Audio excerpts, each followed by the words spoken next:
మా ప్రభుత్వం వారిని రుణముక్తులు చేసింది. వారికి 2 లక్షల లోపు రుణాలను మాఫీ చేసింది. ఇప్పటి వరకు 25.35 లక్షల మంది రైతులకు 20,616 కోట్ల 89 లక్షల రూపాయలు రుణమాఫీ చేశాం. దీనివల్ల రైతులు మళ్లీ వ్యవసాయ రుణాలు పొందటానికి మార్గం సుగమమైంది. ఈ భారీ రుణమాఫీతో తెలంగాణ రాష్ట్రంలోని రైతుల ఆర్థిక మరియు సామాజిక స్థితిగతులు మెరుగుపరిచేందుకు బాటలు వేశాం. రాష్ట్రంలోని రైతులు ఎరువులు, విత్తనాలు, వ్యవసాయ పనిముట్లు కొనుగోలు చేసేందుకు పెట్టుబడి సాయంగా మా ప్రభుత్వం 2025 జనవరి 26వ తేదీన తెలంగాణ రైతు భరోసా పథకాన్ని ప్రారంభించింది. ఈ పథకం కింద రైతులకి ఏడాదికి ఎకరానికి 12,000 రూపాయలు అందుతాయి. ప్రజాధనం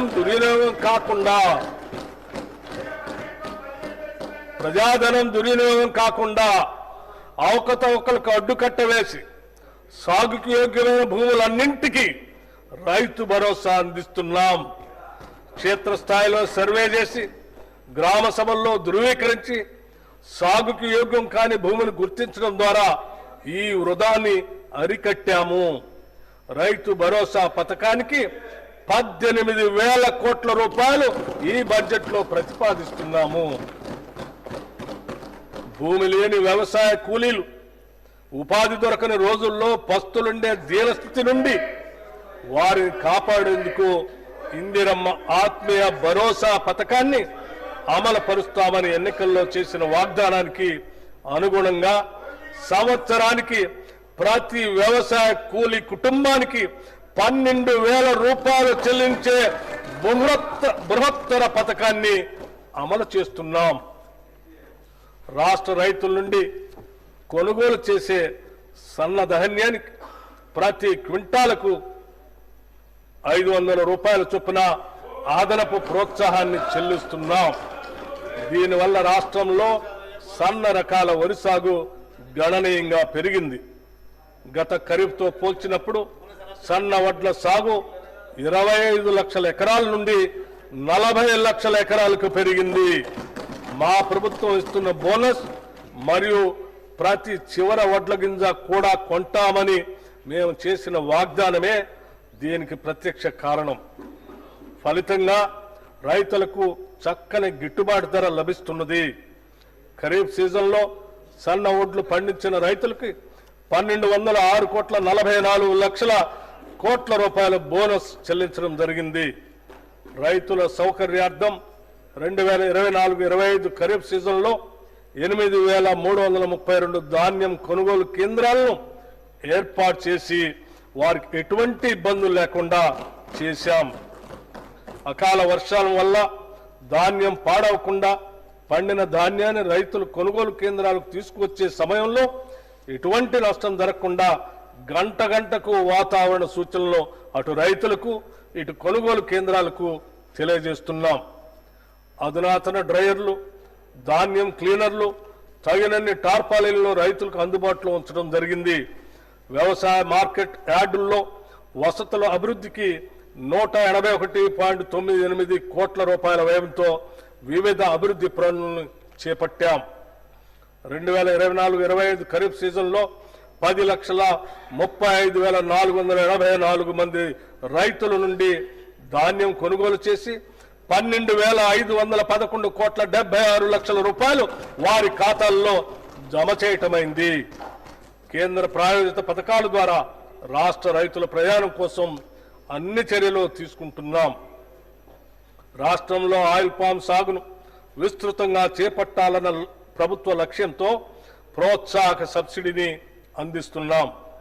ఆయిల్ పామ్ దిగుమతులపై కస్టమ్స్ సుంకం లేని కారణంగా మన రైతులకు సరైన ధర లభించనందున కేంద్ర ప్రభుత్వంతో సంప్రదింపులు జరిపి ఆయిల్ పామ్ దిగుమతులపై కస్టమ్స్ సుంకం విధించేలాగా కృషి చేశాం. తద్వారా ఆయిల్ పామ్ రైతులకు టన్నుకి 2,000 రూపాయలు అదనపు లబ్ధి చేకూరి ఆయిల్ పామ్ సాగు మరింత లాభదాయకంగాను ఆకర్షణీయంగాను మారింది. ఉద్యానవన సాగులో బిందు సేద్యం కొరకు సౌర విద్యుత్తును ఉపయోగించే రైతులకు ప్రాధాన్యతనిచ్చి వారికి ప్రోత్సాహక సబ్సిడీని అందిస్తాం. వ్యవసాయ శాఖకు ఈ బడ్జెట్లో 24,439 కోట్ల రూపాయల్ని ప్రతిపాదిస్తున్నాం. పశువులు వ్యాధుల బారిన పడకుండా నిరోధించే టీకాలను ఉత్పత్తి చేసే తెలంగాణ పశు వైద్య టీకా ఉత్పత్తి కేంద్రం హైదరాబాద్ శాంతినగర్లో ఉంది. ఈ వెటర్నరీ బయోలాజికల్ రీసెర్చ్ ఇన్స్టిట్యూట్ ని మామిడిపల్లికి తరలించి 300 కోట్ల రూపాయలతో భారీగా విస్తరింపజేస్తున్నాం.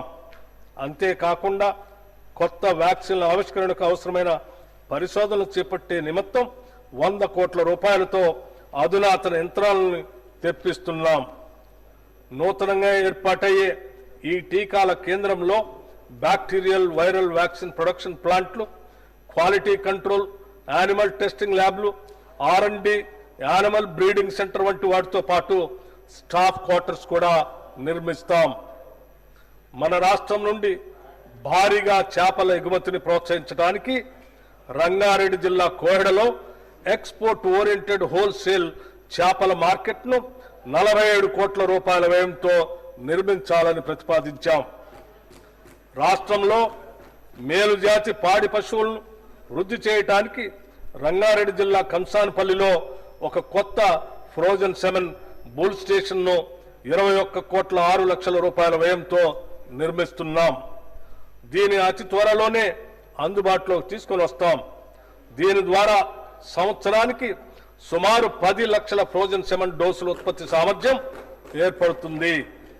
పశుసంవర్ధక శాఖకు ఈ బడ్జెట్లో 1,674 కోట్ల రూపాయలు ప్రతిపాదిస్తున్నాము. భూమి అనేది ఒక స్థిరాస్తి మాత్రమే కాదు, అది ఒక భావోద్వేగం. భూమితో ఉన్న అనుబంధం కన్నతల్లితో, సొంత ఊరితో ఉన్న అనుబంధంతో సమానం. ఒక వ్యక్తి తన భూమిని కోల్పోయినప్పుడు తన అస్తిత్వాన్నే పోగొట్టుకున్నట్లు భావిస్తాడు.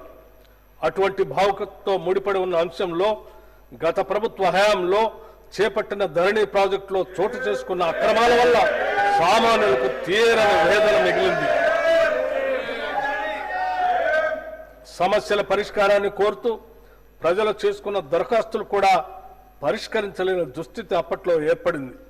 వీటి పరిష్కరణ వేగవంతం చేయడానికి జిల్లా కలెక్టర్లకు మాత్రమే ఉన్న పరిష్కరణ అధికారాన్ని తహసీల్దార్ ఆర్డీఓలకి బదిలీ చేస్తూ మార్గదర్శకాలని విడుదల చేశాం. తెలంగాణ ప్రభుత్వం ఒక చారిత్రాత్మక సంస్కరణగా భూభారతి చట్టాన్ని తీసుకువచ్చింది. ఈ చట్టంలోని నిబంధనలు పారదర్శకంగా, సమగ్రంగా, భూ వివాదాలకు తావు లేకుండా భూ యజమానుల హక్కులు పూర్తిగా పరిరక్షించడానికి రూపొందించబడ్డాయి. డిజిటల్ మ్యాపింగ్ వ్యవస్థ, ఆధునిక సాంకేతికను ఉపయోగించడం ద్వారా భూభారతి లావాదేవీల్ని సులభతరం చేసి సక్రమమైన భూ రికార్డు వ్యవస్థను ఏర్పరచడానికి దోహదం చేస్తుంది.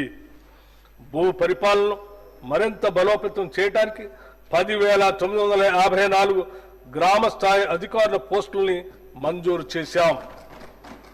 దీనితో క్షేత్రస్థాయిలో రెవెన్యూ అధికారుల పాత్రని పునరుద్ధరించి భూ సమస్యలను వేగంగా పరిష్కరించే సమర్థవంతమైన పాలనా వ్యవస్థని తెస్తున్నాం.